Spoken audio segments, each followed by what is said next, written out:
शिव महापुराण की कथा कहती है पार्थिव शिवलिंग का निर्माण करना और उसकी पूजन करना, उसका मतलब है पार्थिव शिवलिंग को बनाने में जो मिट्टी हम एकत्रित करते हैं, उस मिट्टी में जितने जितने बारीक बारीक कण होते हैं, एक एक धूल का कण, मिट्टी का कण जितने एकत्रित होते हैं शिवलिंग को बनाने में, आप शिव जी का जब स्नान कराते हो, पूजन कराते हो, बेलपत्र चढ़ाते हो, तो जितने मिट्टी के अंदर बारीक बारीक कण होते हैं जिससे जुड़कर पार्थिव शिवलिंग का निर्माण होता है, वो 1000 करोड़ शिवलिंग की पूजन एक साथ हो जाती है एक ही बार में। उतना फल हमारे खाते में चले जाता है, उतना फल।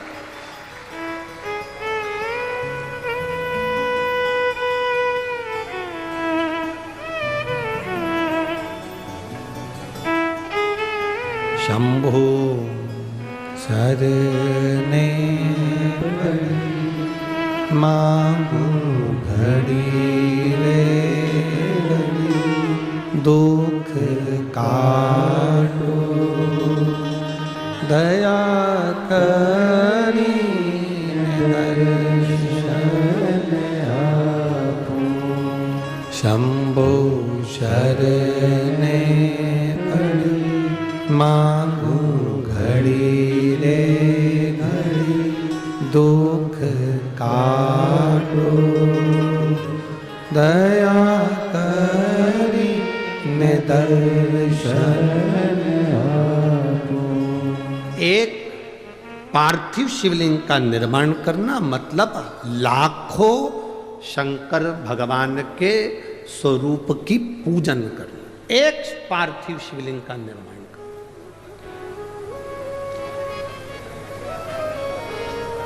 आप में से कितने लोग हैं जो महीने में, 2 महीने में, 6 महीने में एक बार पार्थिव बनाते हैं?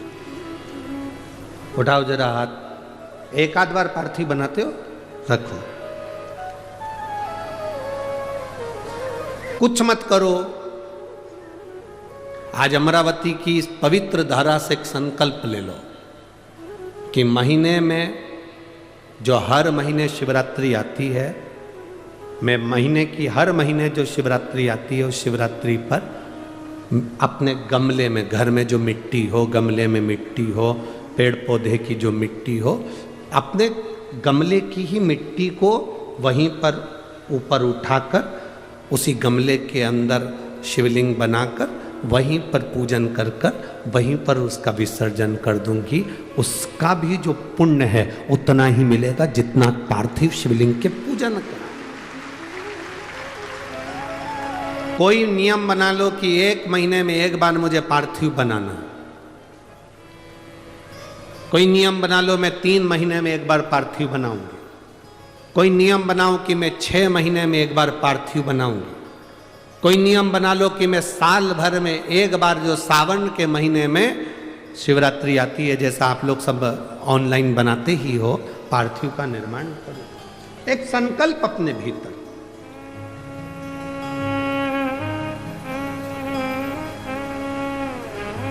संकल्प का फल बाबा क्या देगा ये आपको बाद में मालूम पड़ेगा। वो क्या देगा आपको वो बाद में मालूम पड़ेगा।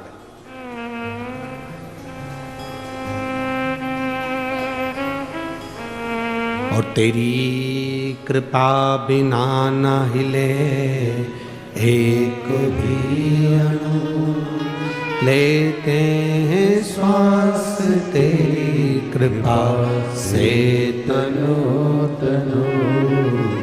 हे गंगाधार मुक्ति द्वार ओमकार तू, भोले ओमकार तू। आयो शरण तिहार शंभो तार तार तू। बखान क्या करूं मैं राखों के ढेर का, चपटी भभूत में खजाना कुबेर का। हे गंगाधार मुक्ति द्वार ओमकार तू, भोले ओमकार तू। आयो शरण तिहार शंभो तार तार तू। एक संकल्प अपने भीतर होना चाहिए। जब हम संकल्प ले लेते हैं तो पूर्ण वो करता और उसका फल भी बहुत देता।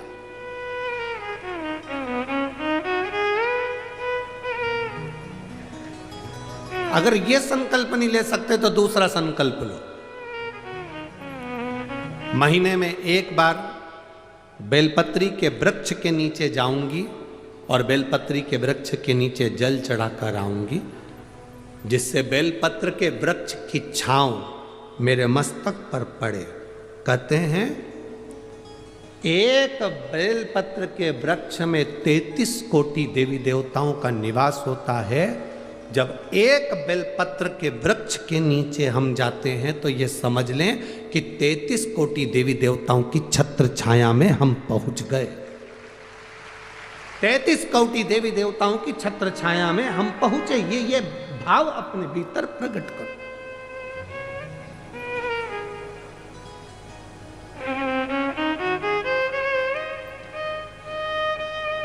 तैतीस कोटि देवताओं का आशीर्वाद हमको मिल रहा है। उनकी छत्र छाया में हम पहुंचे, उनका आशीर्वाद हमको प्राप्त हो रहा है।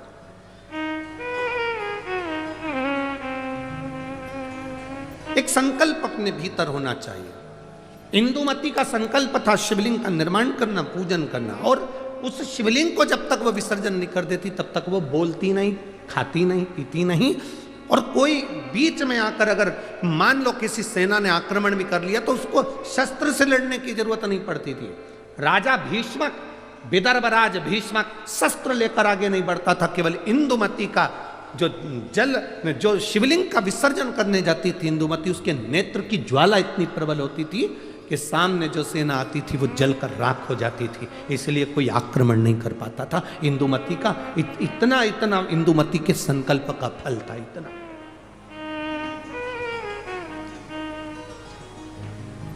कोई सहज है? शंकर भगवान की भक्ति करना, शिव नाम लेना, राम नाम लेना, कृष्ण नाम लेना, भगवान की भक्ति को धारण करना, दत्त नाम लेना कोई साधारण है? आप जिस भाव से भगवान की भक्ति कर रहे हैं वो भगवान की भक्ति भगवान स्वीकार करता है।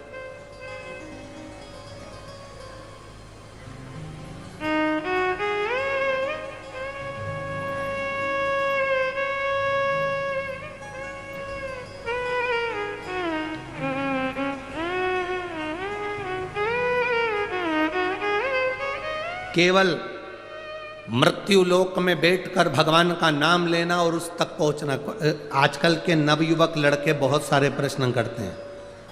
नवयुवक लड़कों को जान दो, बहुत सारे ऐसे भी आते हैं मीडिया में भी कि ऐसे ऐसे प्रश्न करते हैं कि लगता है अपने को कि क्या प्रश्न करा। अभी यहाँ कथा थी धूलिया में, तो एक मीडिया वाले ने प्रश्न किया कि आप लोग सनातन धर्म की ध्वजा लेकर आगे चलते हो, कहते हो दिया लगाओ, अगरबत्ती लगाओ, भगवान की पूजन करो, मंदिर जाओ, एक लोटा जल चढ़ाओ, भगवान शंकर का नाम लो। क्या भगवान को मालूम पड़ता है किसने नाम लिया?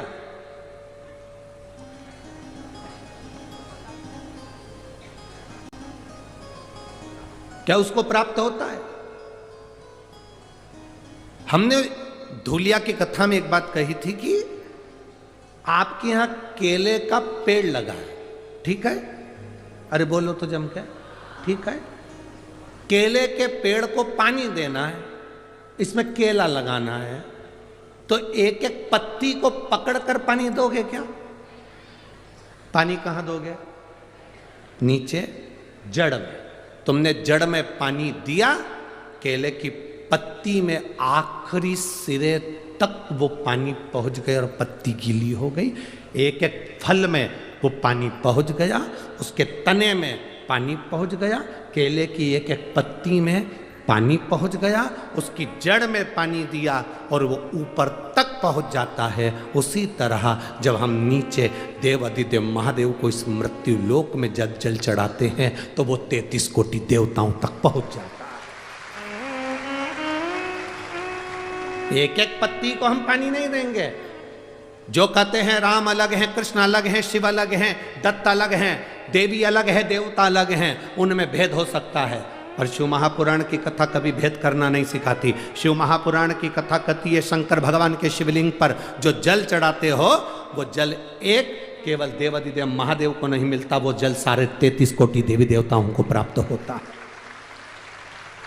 ब्रह्मा विष्णु महेश तीनों उस शिवलिंग के अंतर्गत विराजमान है। माता पार्वती उस शिवलिंग के अंतर्गत विराजमान है। स्वयं गणेश कार्तिकेय वहीं विराजमान है। अशोक सुंदरी वहीं विराजमान है। जया विषहरा सामरीवारी दौतरी देव शंकर भगवान की 5 लड़कियां भी वहीं पर विराजमान हैं। और जहां से जल बहकर उत्तर की ओर जाता है, जितनी दूर तक जल जाता है उसमें 33 कोटि देवी देवताओं का निवास है।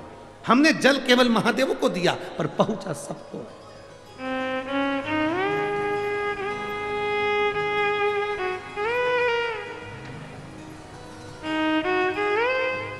आप में से कितने लोग हैं जो शंकर जी को रोज 1 लोटा जल चढ़ाते हैं? उठाओ जरा हाथ। सभी हो? धर लो, वापिस धरो, वापिस धरो। बहुत बढ़िया, जाना चाहिए।